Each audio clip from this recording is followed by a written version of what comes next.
Hola a todos, estamos en una nueva entrega de entrevistas con un personaje que yo por lo menos admiro mucho, lo tengo que decir. Giovanni Jaramillo Rojas, cronista, escritor, trabaja con periodismo, con escritura creativa y pues estamos en su lugar, en su espacio, en su locación, una biblioteca bellísima de fondo, que lo habíamos hablado tras bambalinas.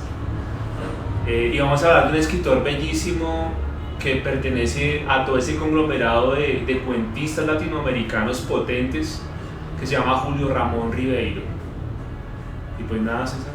Giovanni, qué gusto tenerte en nuestro programa. Estoy muy contento de entrevistarte, primero porque por lo que he leído y por lo que Mauricio me ha mostrado, eres un cronista muy fino. La entrevista que le hizo la cronista. La crónica que le hizo a la muerte del vocalista, del baterista de los Foo Fighters. Excelente, bellísima cada línea, ese personaje que crea, el personaje rojo, interesantísimo. Entonces tener un cronista en nuestro programa para nosotros es de gran agrado, y más aún cuando nos va a hablar sobre una gran figura literaria de Perú, que es Julio Juan Ramón Ribeiro. Bienvenido, Giovanni. No, por favor, muchas gracias a ustedes por venir, por la invitación y buenísimo, entremos en materia. Julio Ramón es un personaje maravilloso, ¿no? Perteneciente también como a todo ese movimiento del boom latinoamericano, pero que no entró, digamos que a los anales, al prestigio de este movimiento por una sencilla razón, y fue porque no se animó nunca a escribir una novela. Incluso en un contexto en el que todos los escritores y las escritoras también, que fueron absolutamente tachadas, escribían las novelas, y ese era el mayor bien de consumo cultural que tenía Europa de Latinoamérica. Él se quedó escribiendo los cuentos y escribió infinidad de cuentos que a veces se confunden con eso que llamamos realidad, ¿no? Entonces, al descubrirlo, tropecé con un escritor que de alguna manera bandera también como esa posibilidad de encontrar en la realidad la ficción, ¿no? y salvaguardar también aquel dicho común que toda la realidad proviene, digamos, como de la imaginación, ¿no? Hay una cosa que me parece ya interesante de entrada, el cuento como género.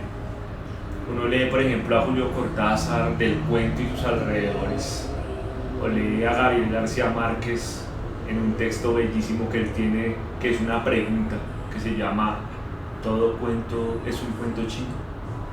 Y en ese texto García Márquez desarrolla un texto bellísimo que tiene como médula algo que es como la pregunta que quiero hacerte para empezar. García Márquez dice: escribir una novela es cazar conejos. Pa, pa, pa, por allá.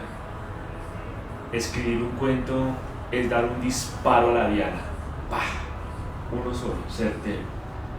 Yo siempre he dicho que el cuento es el género del disparo, del vértigo, de atrapar al lector en el primer párrafo y sujetarlo como de las solapas y levantar. Cuando tú hablas de un autor como Julio Ramón Ribeiro, que le apostó al cuento y que incluso escindió toda esa dinámica editorial que de pronto privilegiaba la novela, entonces yo encuentro en el cuento un género que no es la plataforma de la novela, como muchos críticos y académicos han dicho que de pronto puede ser el cuento. Ay, el autor se prepara con el cuento para escribir novela. No, el cuento tiene una potencia como género. Desarrollamos eso en Julio Ramón Ribeiro. No, el cuento es autónomo en sí mismo. O sea, no hay posibilidad de poner bajo la misma lupa el cuento con la novela. Estamos hablando de géneros, ¿sí? Y la novela requiere también como de una introspección más bien disímil a la que puede tener el cuento. El cuento, como bien decías, es contundencia, absoluta contundencia, es arrojar esa flecha a la diana, es disparar directamente al centro, ¿no? de ese tablero que tenemos enfrente. Tenemos que captar la atención de nuestros lectores y de nuestras lectoras. Julio Ramón Ribeiro, además de ser, digamos que un excelso representante de esa prosa como muy fluida y muy contundente, ¿sí? Sin adornos, que compite, digamos, mucho también con la prosa que tenía Gabriel García Márquez, que tenía el mismísimo Alejo Carpentier, ¿no? Prosas también como muy edulcoradas, como muy barrocas, ¿no?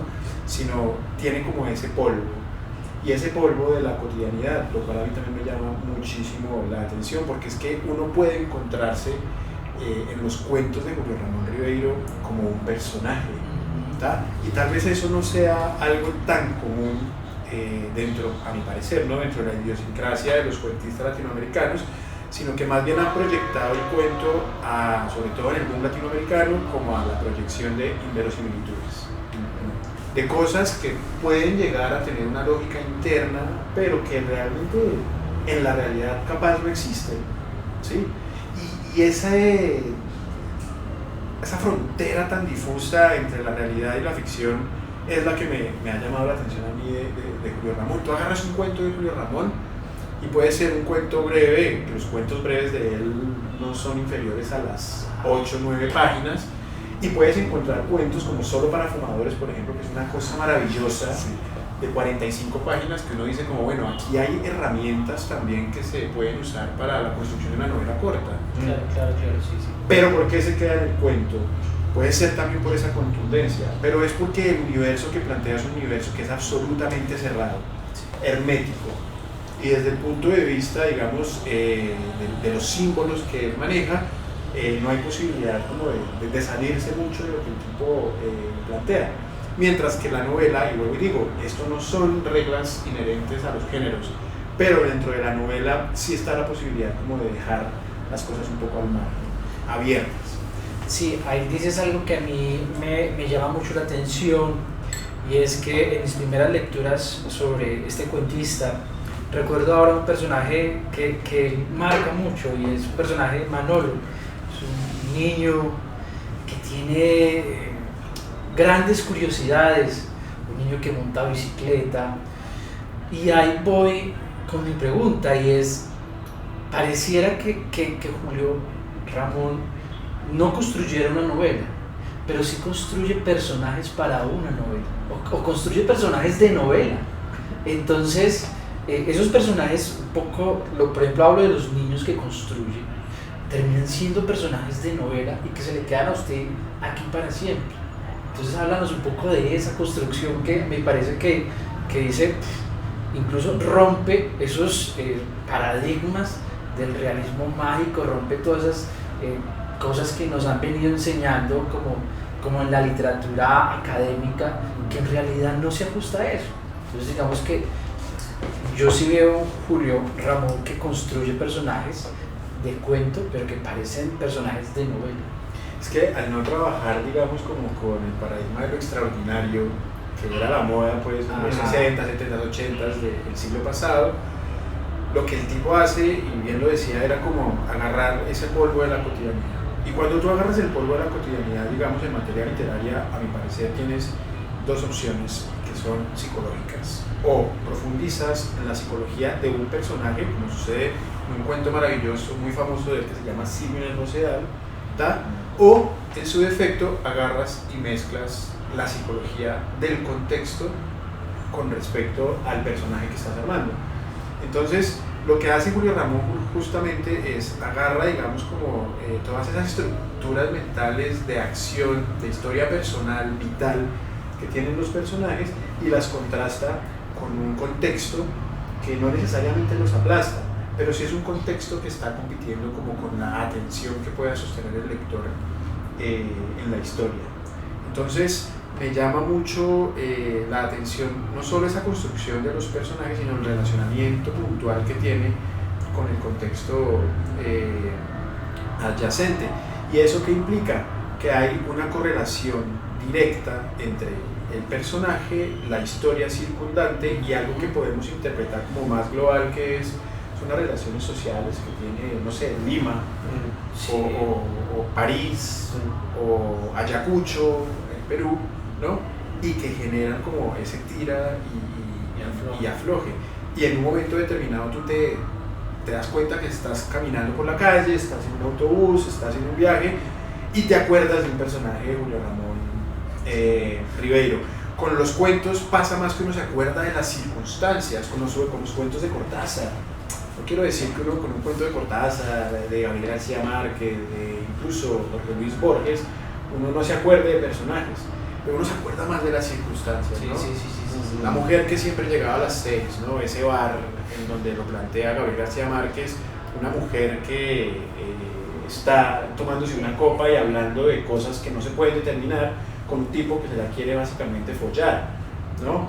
La autopista del sur, uno está en el punto trancón y uno dice como, bueno, a ver, qué video, que ya deje de ser yo y me convierta en mi Renault 4, en mi Fiat no sé qué, ¿sí? Y así sucesivamente. Lo que pasa es que nos acordamos de los personajes porque se vuelven inolvidables,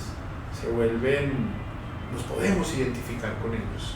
Sí, por ejemplo, yo le leía mucho a mis estudiantes de colegio los cuentos de Manolo y ellos eran fascinados leyendo eso, se veían en esos niños y en sus amores, porque entre ellos se enamoran y para ellos era verse ahí en sus primeros amores, y eso me parece, y uno se acuerda de las situaciones, de lo que hacía Manolo allá dándole a la bicicleta, o cuando se enamoraba de esta niña que estaba en el parque, que ahora no recuerdo su nombre, pero eso era muy bello. Entonces sí, y ahí es donde yo hago el énfasis, ¿no? Ver cómo estas circunstancias, cómo los contextos terminan siendo parte de la novela, casi que aunque sea un cuento, y eso estremece los géneros, y eso me parece bello en Julio Ramón Ribeiro. A propósito del género, ¿no? Tú hablabas al principio de la entrevista de ese no ingreso a ese movimiento preponderante que ha sido trabajado por académicos, en universidades, en currículos de la escuela media, que se llama el boom latinoamericano. El boom explicado como una explosión literaria que hizo reconocer la literatura latinoamericana a nivel universal. Y uno entonces empieza a checar el registro de esos autores del boom y no se encuentra directamente a Julio Ramón Ribeiro por una circunstancia que explicabas, el género, novela, cuento. Entonces estos autores del boom establecieron como esa preponderancia por el lado de la novela. Autores que se quedaron por fuera bellísimos, como por ejemplo, yo también cito un poco externamente el caso de Rubén Fonseca en Brasil, cuentista brutal, también novelista, pero un cuentista también brutal. Yo quiero que de pronto nos puedas desarrollar un poco el por qué Julio Ramón Ribeiro no pertenece a ese movimiento que yo considero particularmente que no es literario sino editorial. Sí, eso sería mucho más adecuado decir que es un boom editorial. Sí. Y todo lo que hizo Carmen Balcells, que se llamaba, bueno, y tenía que ver también como con esa impronta de intentar descubrir o redescubrir un continente que, lejos de estar en el olvido, pues era en las antípodas del primer mundo, ¿no? Entonces dicen como, bueno, acá comienza a descubrirse algo, que posteriormente pasan cosas que a mí me llaman mucho la atención. Por ejemplo, en Julio Ramón Ribeiro hay mucha presencia de la ciudad. Sí, esa era mi pregunta. Hay mucha presencia de la ciudad. Sí. Eso, si uno se pone a leer a Juan Rulfo, El Llano en Llamas, Pedro Páramo, si uno se pone a leer a García Márquez, si uno va y lee a José Donoso, a Carlos Fuentes, hay como una preponderancia de las reflexiones a partir de lo rural y su relación con el centro, ¿no? De pronto el que más rompe con eso de los grandes nombres del boom es Cortázar, ¿no? Con Rayuela, ¿sí? Y la sitúa, digamos, en contextos absolutamente urbanos, pero en ningún momento como que desarrolla eso que es la ciudad como lugar donde pasan las historias, sino que los personajes, el Club de la Serpiente, la Maga, toda esta vuelta, están habitando una ciudad que al mismo tiempo imaginan y por medio de la imaginación la van construyendo. en Julio Ramón encontramos la ciudad, ¿no? Particularmente el tipo no escribió una novela, ¿sí? Escribió algo que después de yo conocer los cuentos de Julio Ramón Ribeiro me rompió la cabeza totalmente y es una cosa que yo creo que recomiendo mucho para que lo lean las personas que les interesa como el tema latinoamericano de esa época, y son sus diarios, que tiene un nombre maravilloso además, que es La tentación del fracaso, y es unos textos recogidos, por supuesto, que van como desde 1960 y punta hasta casi finales de los 80, él muere en el 94 en Lima, ¿no? Y recogen como toda esa experiencia también del autor latinoamericano que cree y piensa que solo puede ser un gran autor si va a París. Ajá. Y en París estuvieron Vargas Llosa, Gabriel García Márquez, Carlos Fuentes, Julio Cortázar, ¿no? Y él seguía como con esa impronta. ¿Y cuál era la manera que él tenía para sobrevivir, como todos ellos? Era siendo básicamente que periodista.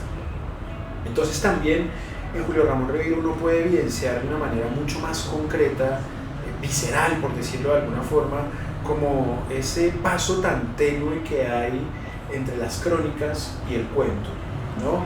Alguna vez alguien decía como, las crónicas son cuentos de verdad, ¿sí? Para escribir un cuento pareciera que tuviéramos que agarrar nuestra oreja y ponerla hacia adentro para escucharnos internamente, y para escribir una crónica lo que hay que hacer es lo contrario, es agarrar la oreja y ponerla hacia afuera, escuchar a los demás, el contexto, ¿no? Y en Julio Ramón se pierde, en sus relatos se pierde esa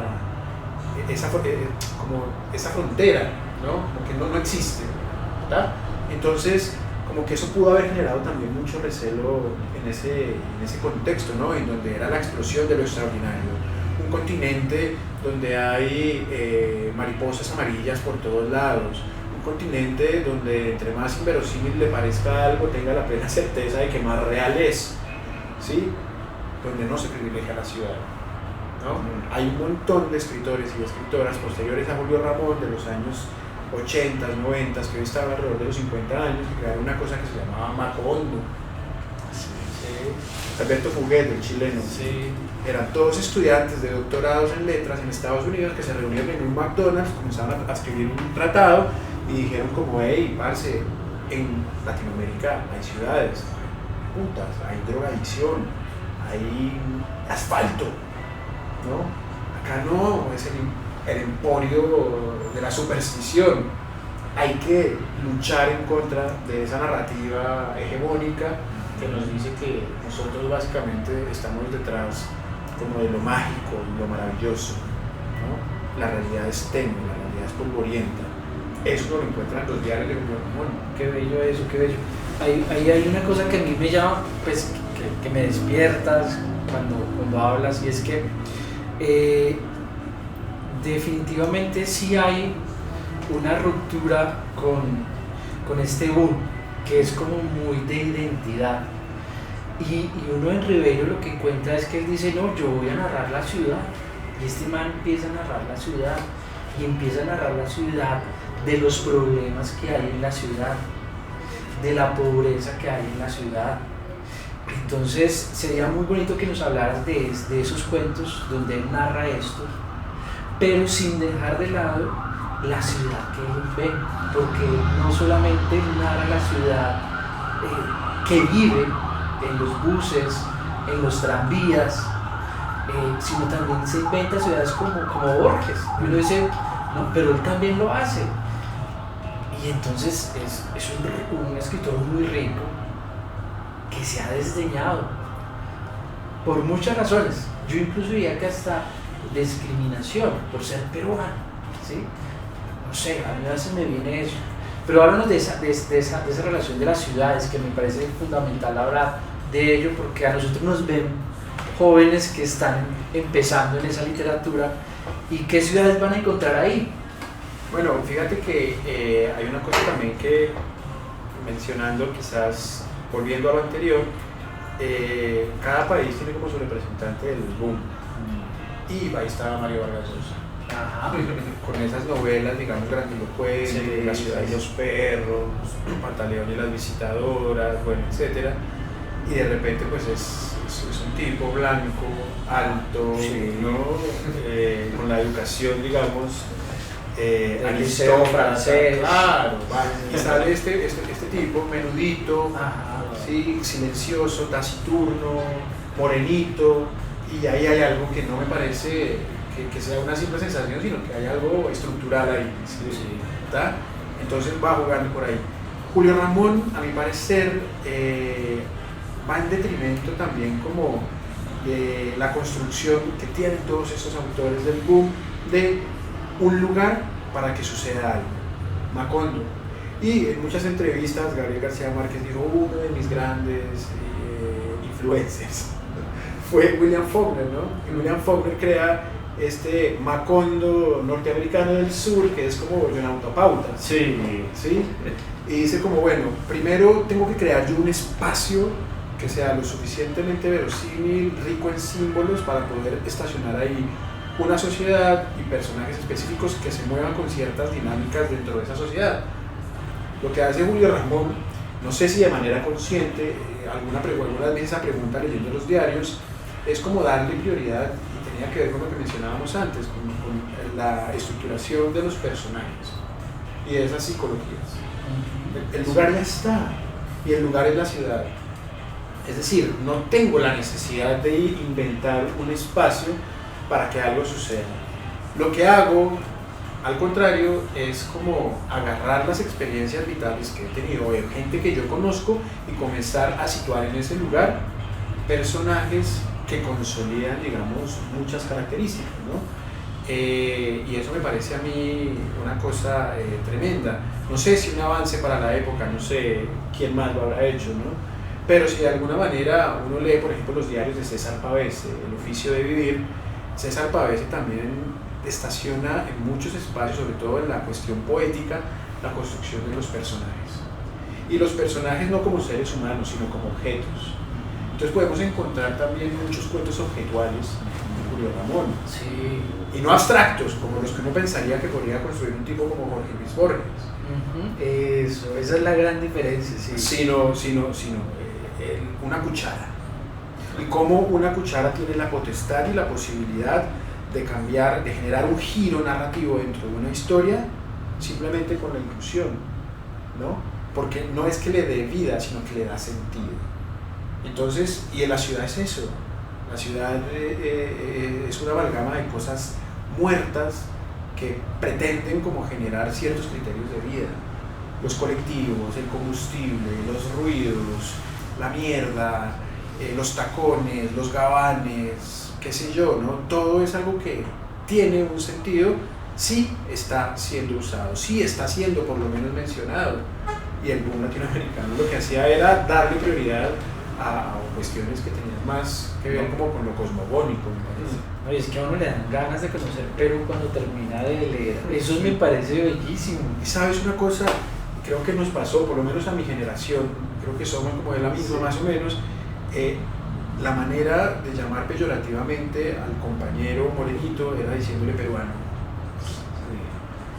Era diciéndole peruano. Entonces, ¿cómo era posible que del Perú, ¿no?, viniera como algo, ya en términos literarios, en términos artísticos, como, si era la chola chabuca, si era un montón de maricadas que eran absolutas, y uno va al Perú y es una nación hermosa, riquísima. Sí, es que yo lo digo porque uno pues gracias a Dios ha podido como estar en distintos contextos, y tú vas a Madrid y en Madrid tratan tan mal a los peruanos, y uno dice, y pasa en muchos lugares como le pasa a uno, pero cuando uno lee a Ribeiro, uno se enamora de los personajes. Eso a mí me parece tan bello, tan conmovedor, que me parece muy rico como tú lo estás rescatando, porque es eso, uno vive Lima. O sea, yo terminé de leer los cuentos de Julio y que yo tengo que ir a Lima. Eso es muy bello, tengo que ir a conocer Perú. Y eso en efecto pasó. Esa literatura despierta eso. Esa dimensión sociológica también, como, y nos acostumbraron a que lo sociológico tiene que ver como con los contrastes. y de repente no con la profundización, no tanto en las diferencias, sino también en las similitudes, como sucede en Bogotá. Es decir, la persona que habita Usme tiene algo que ver con la persona que habita Usaquén. No es precisamente su cuenta bancaria ni su billetera, naturalmente, pero hay un montón de cosas que nos sitúan identitariamente como bogotanos, como bogotanas. Y eso él lo establece. Entonces, ¿cómo la miseria puede ocurrir en un lugar absolutamente empobrecido y paupérrimo del Callao y de repente nos lleva a Miraflores y nos lleva a Barranco y nos sitúa una problemática similar en una familia caudalana? Eso es, Total. lo acabas de situar muy bien. Y hay una cosa que escuchándote me lleva a 3 preguntas. Son 3 ahí en secuencia. Bueno, primero uno recuerda, por ejemplo, a Humberto Eco en su tratado de semiótica general, que habla de una categoría bellísima que es el título, como apertura semántica. Hay una obra de Ribeiro que es fundamental y que creo que tú también tienes en tus anaqueles, que es La tentación del fracaso. La tentación del fracaso. Eso es un título como apertura semántica. Ahorita de pronto esa es la primera pregunta que nos puedas desarrollar, cómo se vincula eso con realmente la textualidad al interior de la obra. Porque publicamos, y que valga la pena la cuña, publicamos con una editorial colombiana que se llama Fallidos, es como una oda al fracaso también, pero el fracaso como una exuberancia, no como el ejercicio antonímico que nos quieren proponer dentro de la cultura cotidiana de que el exitoso es el que tiene que tener la cima. Entonces un poco eso al principio, ese título como apertura semántica y cómo se desarrolla dentro de esa gran obra de Ribeiro, que me parece, digamos, que fundamental. En una segunda medida, y de pronto me quedo con 2 como para ahorita dejar la tercera para el cierre, la ¿no? conversación. Y sin ánimo de comparar, Gio, ¿por qué no decantarse por Julio Ramón Ribeiro y sí por Mario Vargas Llosa? Uy, qué ocupado. Por Bryce Echenique. Sí, sí. Bueno, es que son los títulos. Aquí está La tentación del fracaso, ¿tá? Y los cuentos completos de Julio Ramón Ribeiro se llaman La palabra del mudo, ¿no? Entonces como juega también como con ese contrasentido, ambos títulos, ¿no? La tentación del fracaso. ¿Quién está tentado al fracaso? ¿Quién está tentada al fracaso? Pareciera ser que nadie, pero el tan solo hecho de vivir es eso, ¿no? Para morirse solo se precisa estar vivo, ¿no? Julio Ramón Ribeiro genera en estos diarios como esa metáfora que tiene que ver como con la escritura, como con esa forma quizás de supervivencia, una supervivencia más anímica que económica. En ningún momento, digamos, él, como sí sucedió tanto en vida, hay muchos escritores y escritores de esa época, obtener dinero, vivir holgadamente, hacer giras, ¿no? Sino también como un bajo perfil. Y ese bajo perfil también era justamente el de estar escribiendo y el de estar combatiendo todo el tiempo, no contra una industria, no contra un comercio editorial, digamos, grandilocuente, sino más bien como con la propia posibilidad de escribir, con la propia posibilidad de expresar todas sus inquietudes existenciales de su vida personal en obras que pudieran llegar a tener como una comunicación directa con su época, ¿tá? Y uno puede ver, digamos, yo soy de Colombia, nací en Bogotá, pero a mí me parece que no solo cualquier lector o cualquier lectora latinoamericana puede entrar a los cuentos de Julio Ramón Ribeiro, y encontrar muchos esbozos de lo que es como persona, sino también gente de Europa, incluso gente de Asia, porque retrata muy bien, digamos, como esa época en la que todo el mundo está buscando con desesperación hacerse un lugar en el mundo. Hoy por hoy, por ejemplo, ese lugar en el mundo, esa necesidad de fama, como que ha pasado a un segundo plano, porque la fama ya no es sinónimo de dinero, sino de likes. ¿Tá? Y puede que los likes signifiquen ese tipo de cosas. En este momento él lucha contra eso y muestra también por medio de sus escritos y sobre todo en La tentación del fracaso en sus diarios como esa posibilidad que hay de expresarse un poco más allá de lo que le puede implicar su existencia. ¿Tá? Y eso me parece a mí muy, pero muy interesante. Les recomiendo puntualmente, por favor, que lean estos diarios. Yo después de leer estos diarios me obsesioné con los diarios. Después leí los diarios de Tarkovsky, los diarios de Herzog, los diarios de Pavese, ¿no? Y siempre encuentro en los diarios como una suerte de organigrama de acercamiento a la historia del mundo en una época específica, ¿no? Entonces, eso, creo que me fui un poco al carajo con la pregunta, pero tal. Y ¿por qué sumergirse en Julio Ramón Ribeiro y quizás no desconocer, no darle la espalda a Mario Vargas Llosa, sino más bien como darle oportunidad a otro autor? Creo que hay todo un universo por descubrir. En Julio Ramón Ribeiro nos vamos a encontrar con una necesidad constante, más que de contar, de mostrar. Y nos está mostrando, ¿no? Yo leyendo a Julio Ramón Ribeiro, y me pasó con otro gran cuentista italiano, Primo Levi, ¿no? En donde yo veía películas, veía cortometrajes, decía, quiero, qué chimba adaptar esto está para una película, ¿no? El trabajo con la imagen, ¿no?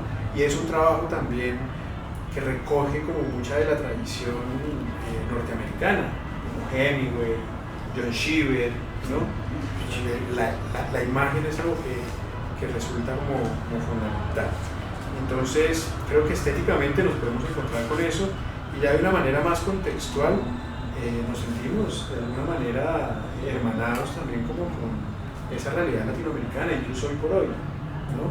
Barrios como Kennedy hay en La Paz, en Lima, en Buenos Aires, en Santiago, en la Ciudad de México, en Tegucigalpa, y barrios como Usaquén también los hay en todos lados, y nos unen, eso de alguna forma. Barrios como Suba Rincón, que soy de allá. Tu lugar de enunciación. Mi lugar de enunciación. Hay un cuento que a mí me gusta mucho de Ribeiro, es Los gallinazos sin plumas. A mí ese cuento, para los que están iniciando, yo lo recomiendo mucho porque es retratar esa ciudad oculta. Cuando vino hace poco Cataresco, había dos opciones: ir a verlo al Gimnasio Moderno o ir a verlo allá arriba, a la periferia. a la periferia. Y yo preferí ir a la periferia. Y cuando iba subiendo en el teleférico me acordé de ese cuento de Ribeiro, porque esa es la sensación que le queda a la voluntad oculta. Cuéntanos un poquito de ese cuento. Bueno, de hecho ese cuento da título a una colección de cuentos y él lo plantea, digamos, que es una cosa que tiene La tentación del fracaso, y es que él cuenta cuál es ese detrás de bambalinas en la escritura, en donde él va perfilando situaciones. Y como recuerdo mucho un gran amigo que me decía en algún momento como un poeta es un novelista con pereza. Entonces la pregunta sería, ¿qué sería un cuentista? ¿No? Que está ahí, es como, pareciera que en términos cuantitativos estuviera como en la mitad, ¿no? Él se proyecta como cuentista y agarra situaciones dramáticas muy íntimas, ¿no? Y más allá de una ciudad oculta, digamos, es como esa ciudad que también ocurre frente a los ojos de todo el mundo, pero que nadie la ve, ¿tá? Entonces justamente Los gallinazos sin plumas pues tienen que ver, es una metáfora que desarrolla Julio Ramón a propósito también de lo que es no solo la desigualdad, sino esa posibilidad de poderse proyectar como un individuo transformador de la realidad, pero en su defecto completamente imposibilitado, ¿no? Entonces esos gallinazos que están picando cualquier cosa, esos gallinazos que de una u otra manera lo que están es pescando eso que la gente ve, pero que nadie quiere tener en cuenta, ¿no? Aceptar. ¿Sí? Entonces, va más allá incluso como de la manifestación de la pobreza, porque pareciera que las ciudades ocultas son las pobres, cuando de repente pueden ser las más latentes, ¿sí? El ocultamiento de una ciudad, creo yo, sucede cuando de alguna forma se está esperando pasar a las sombras eso que hace que una ciudad tenga su propia identidad, ¿no? Y pasa con el lenguaje. Una manera de mandar a la mierda a la ciudad de Bogotá es ocultando sus expresiones, ¿sí? Hay una expresión que a mí no me gusta mucho en Bogotá, por razones que no tienen nada que ver, y es como el besi.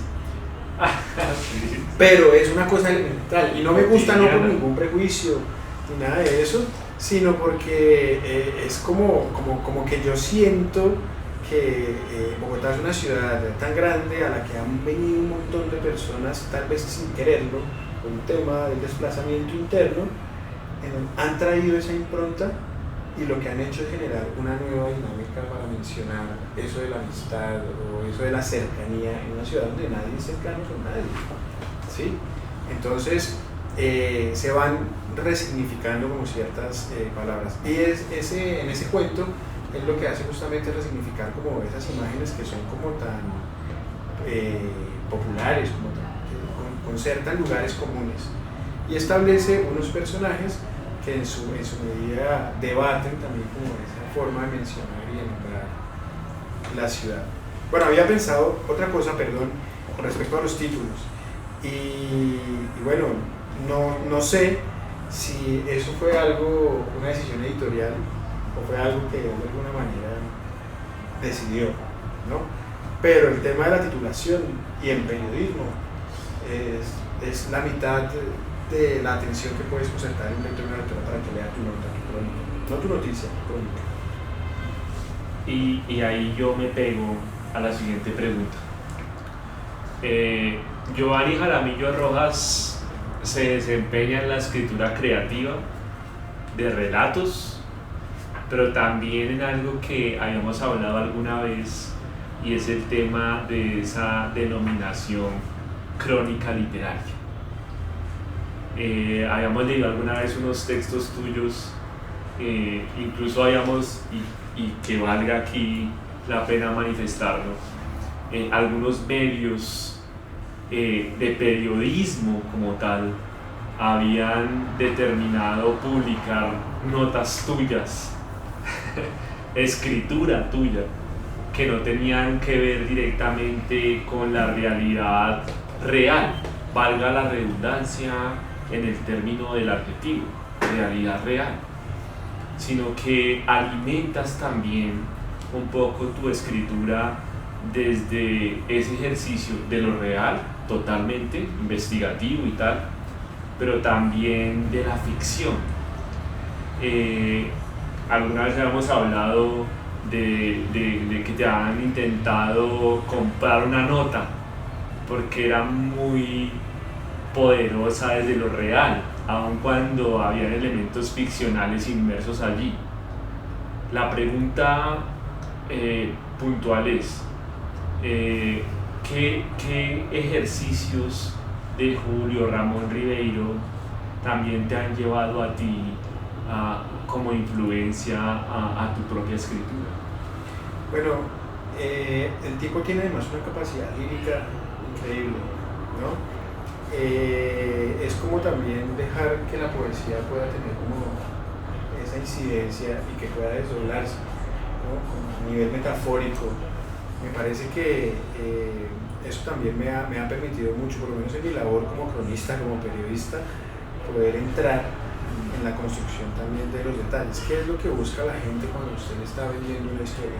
Los detalles. Entre más detalles tenga, pues la historia no es que vaya a parecer más verosímil, sino que va a parecer ser más lógica o ser más cerrada, más seria, ¿no? Y eso pasó con la historia esta de la muerte del baterista de los Foo Fighters acá en Bogotá, ¿no? Entonces es como que a mí me parece sumamente sospechoso cuando veo muchísimos detalles. Hay un gran escritor argentino que en los años 70 llegó a vender muchísimos más libros que Jorge Luis Borges, pero el tipo era futbolero, Osvaldo Soriano, el tipo era futbolero, hablaba de gente que no le importa a nadie, de la clase media, de la clase peronista, bueno, de los peronistas, y como esa gente que tiene que agarrar un bondi, como le dicen en Argentina, todos los días, 2-3 horas, para ir a trabajar, y de repente llegaba en la noche a deshojar como todas sus frustraciones. En cambio no, porque Luis Borges trabajaba también, era traductor de inglés y trabajaba como con Lord Byron, bueno, etc., ¿no? Y me gusta como esa posibilidad de contar las cosas con un detalle muy directo, ¿sí? Pero que de alguna manera no expliquen la historia como tal, sino el devenir de la historia. ¿Está? Acá leía algo, por ejemplo, de Julio Ramón que me dice: la historia es trivial, pero sincera. ¿No? Eso debería estar en una clase de literatura de cuento, debería estar ahí, ¿no? Acá, por ejemplo, el 11 de noviembre a las 9 de la noche escribe: siento un amor que no me atrevo ni siquiera a describir. El 13 de diciembre dice: hemos hecho el amor en género y no en persona, ¿sí? El 29 de diciembre, hace 4 días que tengo media botella de whisky sobre la mesa y no me decido a tocarla. Esto demuestra que no amo la bebida en sí, sino la decoración que la rodea. Un bar, amigos, música, azares de noche. Y así, al azar, cosas que fui, mientras leía, que fui subrayando. 31 de octubre, gasto el dinero que me falta jugando al loto, a la lotería, a los caballos. ¿Hasta qué punto es necesario estar desesperado para confiar en estas cosas? Y me hace pensar en situaciones cotidianas, ¿no? Andrés Felipe Solano, que es un escritor colombiano que vive en Seúl, escribió un libro maravilloso que se llama Apuntes desde la cuerda floja, y tiene una crónica muy famosa que es vivir con 6 meses con el salario mínimo. Lo publicó en Soma hace como 15 años. Y el tipo, en Apuntes desde la cuerda floja, un momento dice como: llevo 6 meses viviendo en Seúl y lo más violento que he visto hasta ahora ha sido el charco de un vómito en el metro. Y no está hablando de Seúl, te está hablando de Bogotá. Y en ningún momento la menciona, ¿no? En la crónica sobre vivir con el salario mínimo durante 6 meses, el tipo se va a Manrique, un barrio en Medellín, y trabaja en una empresa, en una fábrica. Y en un momento determinado hay una imagen que es como: el puta sueldo no me alcanza. Hago lo que cualquier mortal hace, y es mirar al cielo como intentando buscar una respuesta arriba, porque abajo solo está la miseria, o algo así, ¿no? Y ese tipo, digamos, de destellos que son tan elementales, tan sencillos, los veo en la obra de Julio Ramón, no te menciona directamente, sino que te sugiere, como ese cuento, y ya perdón, con eso termino, Bogotá en 100 palabras, la última versión. No sé, un tipo de 30 y tantos años en Teusaquillo escribió un pequeño relato que decía algo así como: me levanté muy temprano esta mañana, tomé una ducha, salí a buscar mi corbata y no la encontré. Ya la había usado mi hijo y no para ir a trabajar. Eso todo el tiempo lo encuentras en Julio Ramón. Ese tipo de cosas que tú sabes a lo que te está diciendo, pero utiliza todas las herramientas que tiene a su alcance a nivel contextual y de lenguaje para poderte decir lo que no dice. Sí, hay una cosa, y qué pena ahí intervenir. ¿Sí? Tranquilo. Ricardo Pilia, un escritor argentino que tiene una tesis bellísima que se llama La tesis del cuento, en un libro genial que se llama Formas breves, en el que dice: un cuento siempre cuenta 2 historias, la historia de la superficie y la historia oculta, que llama Piglia. Y dice que la historia oculta se construye con el sobreentendido, con la alusión, con la elipsis.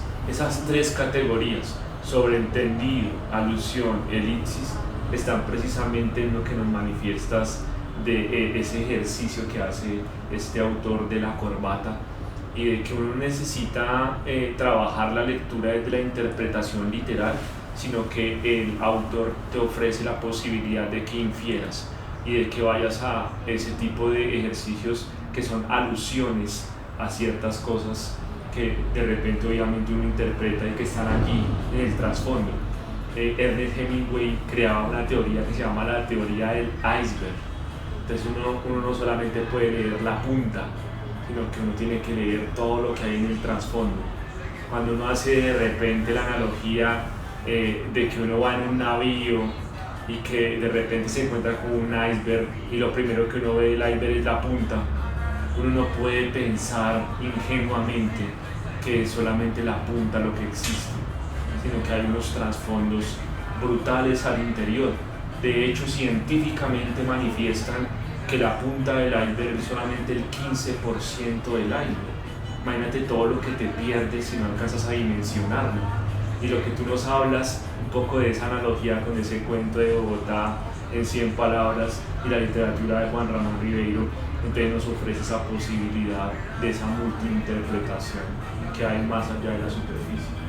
Así es que el puntazo te amenaza, pero no te mata. El puntazo que te mata no es puntazo, es puñalada. Entonces, parece que se puede también desdoblar por ahí y todo el silencio que ocurre detrás de esas insinuaciones. ¿Sí? A ver, genera un montón de contrasentidos. Me picó el ojo, me está mirando directamente, las sensaciones, ¿no? Ese juego con eso, una corbata. Más, cada vez uno ve menos gente encorbatada en la calle. Entonces, ¿cuál es esa nueva funcionalidad social, objetual que tiene una corbata? ¿Y cómo se le da un sentido en lo que no se menciona realmente para lo que fue usado? Eso creo que es una de las cosas que más me dejó a mí Ribeiro, Elipsis, si no mencionamos, ¿no? Todas esas capas, ¿no? Uno va pelando una cebolla y va encontrando cada vez un olor más agrio, ¿no? Y cada vez te va generando más ese humito, por decirlo de alguna forma, que te va picando más la mirada. Y hasta llegar al corazón de las cosas. Y llegar al corazón de la cebolla no implica que te la comas. Estás ahí, la estás pelando. No, a mí lo que dices me conmociona.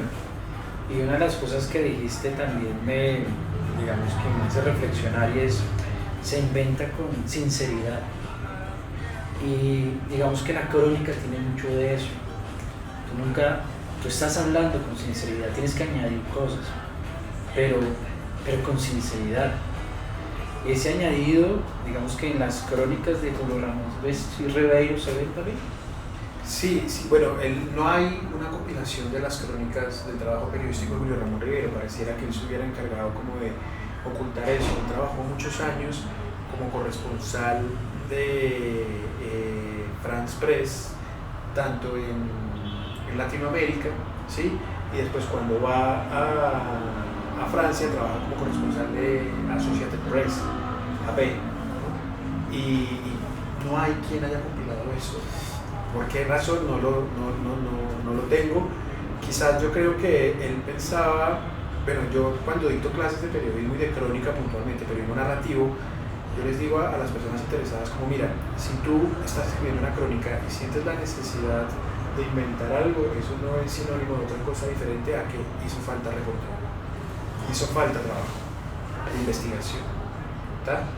Entonces, yo agarro eso que yo mismo le estoy diciendo a otras personas y digo como, yo soy una persona perezosa en muchos aspectos.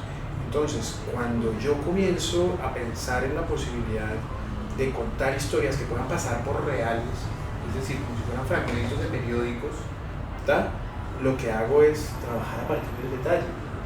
Y esos detalles que no se pueden comprobar, ¿no? Como la botella de vodka preferida de Taylor Hawkins y Pete Doherty, que los unió en Londres, yo no sé hace cuántos años, después de un concierto en el que Taylor arrojaba una baqueta y le caía en la cabeza. La gente lee eso y dice como, wow, ¿no? No qué genialidad lo que estoy leyendo, sino qué video este nivel de detalle. Entonces, me parece que va por ahí. Y eso se lo admiro mucho y se lo sigo a Julio Ramón. Y es tal vez no perseguir como esos destellos de inspiración y de genialidad, sino simplemente generar observación. Y la observación es la que finalmente te permite a ti construir escenas que puedan llegar a ser más verosímiles. En algún momento escribí supuestamente de dónde provenía la palabra perrito para decir amigo, parcero en Bogotá. Sí, Y y utilicé Qué toda bueno. mi experiencia como oriundo de Timisa en Kennedy De calle. de calle para situar la Super 7, que era un lugar donde yo veía que había muchos torneos de microfútbol, meter chunchullos con chorizos y un tipo que desde la actualidad me habla desde su consultorio de veterinario, ¿no? Y me cuenta la historia de por qué la palabra perrito, él de una manera así inconsciente la implementó en Bogotá y todo el mundo dice, ¿qué perro? Entonces, ¿qué perrito? ¿Todo bien? Y tiene que ver con la construcción de los detalles. ¿Sí? Eso permite como ganar en ese tipo de cosas. No, qué buena charla, qué buena charla. Estoy muy contento de conocerte, Gio, de verdad que sí. Gracias, Mauricio, por presentarme este gran cronista, este gran amante de la literatura de Julio. Nos hemos inventado aquí un cuento, ojalá se lo crean. Está muy bien inventado. No se les olvide ahí dar campanitas, Ahí, ¿cierto? campanita, Ahora ya suscripción. consiguió trabajo, No, ¿no? nada, estamos en el desempleo, pero estamos en una chimba de espacio porque estamos conociendo muchas personas que nos están aportando también un montón y que de paso le están aportando a ustedes. Yo solamente quiero rematar con algo yo. Si alguien quiere del otro lado, siendo como un lector neófito, entrar a la obra de Julio Ramón Ribeiro, tú, Giovanni, les vas a decir, entren por acá. Uy, por los diarios. Incluso por encima de los cuentos. ¿Qué es lo que pasa? Cada entrada del diario puede ser un cuento en sí mismo. Y es un cuento que además está justo en el filo de la navaja, que uno no puede comprobar. Uno dice, pero ¿será que esto el tipo sí lo vivió? ¿O lo está imaginando? ¿O está construyendo un personaje para sí mismo que después se publica como sus diarios? Entonces todo el tiempo te deja a ti como esa desconfianza, que al final de la lectura termina siendo completamente atajada porque es muy concreto, es decir, no deja un solo cabo suelto, y es una obra que se escribió en 30 años, y en 30 años de vida, ¿no? Sí. Es decir, el tipo que comienza escribiendo los diarios en 1950 no sabe que por lo menos esto los va a terminar de construir en 1978, han pasado 28 años, y hay una edición de Six Barral que los lleva hasta finales de los 80, que no es esta, ¿no? Y entonces es como cambia una persona, ¿no? El personaje que tú eras cuando tenías 17 años a lo que eres hoy. ¿Y por qué eres hoy en eso que te has convertido? O sea, ¿cuáles son esos caminos que has agarrado? Yo les diría que agarren la tentación del fracaso, los diarios, y seguramente después no van a poder dejar de leer los cuentos, ¿sí? Que son crónica de ficción básicamente, y eso me parece muy interesante. Otro cultor, Enrique Sims, argentino, todavía está vivo, está muriéndose, pero el tipo todo el tiempo ha estado como gestionando esa posibilidad de contar historias utilizando el periodismo como excusa, pero proyectándolo de una manera ficticia. A lo Woody Allen, ¿no? Hablábamos la otra vez cuando en el 50 y algo, no sé, salió en la radio diciendo como que habían llegado los extraterrestres a Nueva York y la gente comenzó a cagarse el miedo y a comprar víveres porque se iba a acabar el mundo. Para destrozar una economía es necesario un chisme, y para destrozar la realidad es necesario un mito.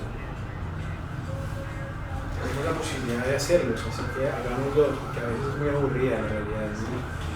Sí, aquí tocarla. hemos inventado mucho, Esperamos que les haya gustado y síganos viendo ahí en entrevistas. Nos vemos hasta la otra entrega. Gracias.